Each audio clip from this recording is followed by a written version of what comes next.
Principles of Inheritance and Variation, Session 15. In this module, we are going to learn about pleiotropy. Hi dear children, welcome to the next session on the chapter Principles of Inheritance and Variation. In this module, we are going to learn about a new concept called as pleiotropy. It's called as pleiotropy.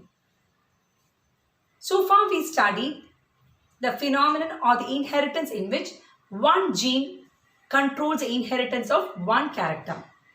But in some cases, a single gene can control more than one phenotypes, or a single gene product can control or it controls the expression of more than one traits. So that phenomenon is called as pleiotropy. In the case of pea seeds, there is a gene which controls the synthesis of starch grains in pea seeds. And this gene expresses itself in the form of two alleles, capital B and small b. So these are the two alleles for the gene capital B, for the gene which synthesizes starch grains in pea seeds.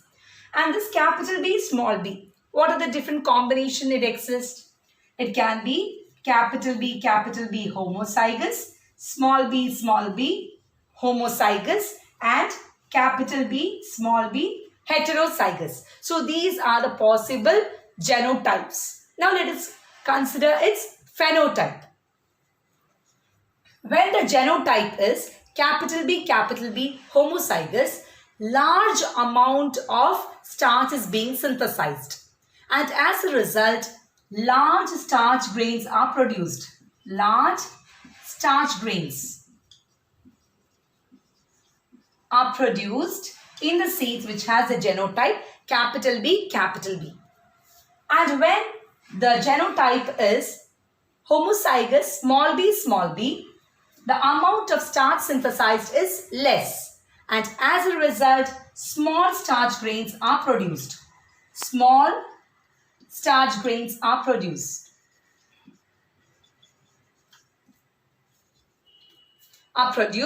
When the genotype is small b.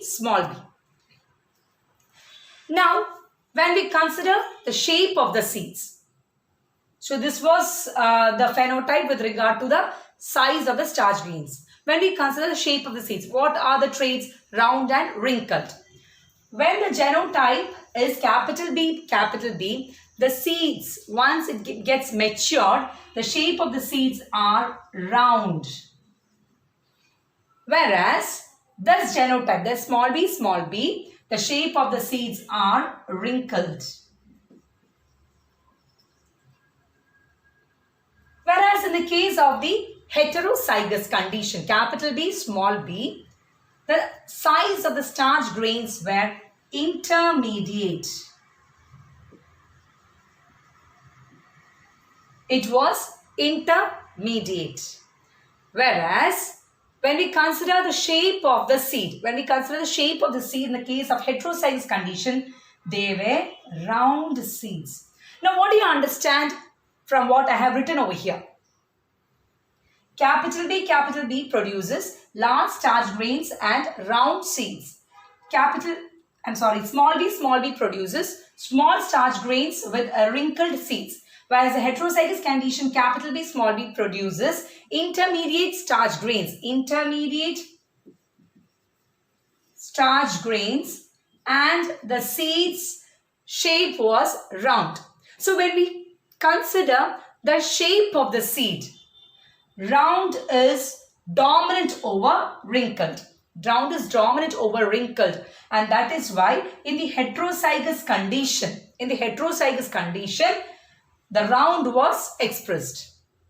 Whereas when we consider the size of the starch grains, in the heterozygous condition, what was produced? Intermediate starch grains.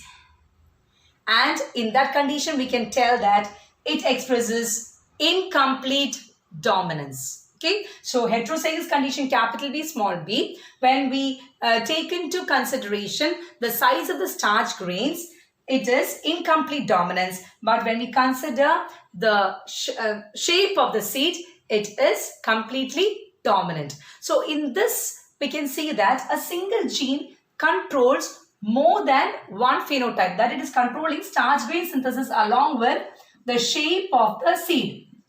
The shape of seed.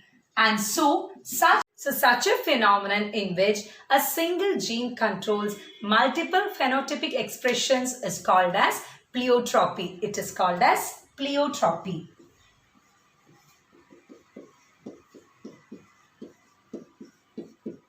So hope you have understood pleiotropy, in which a single gene controls multiple phenotypic expressions. Thank you.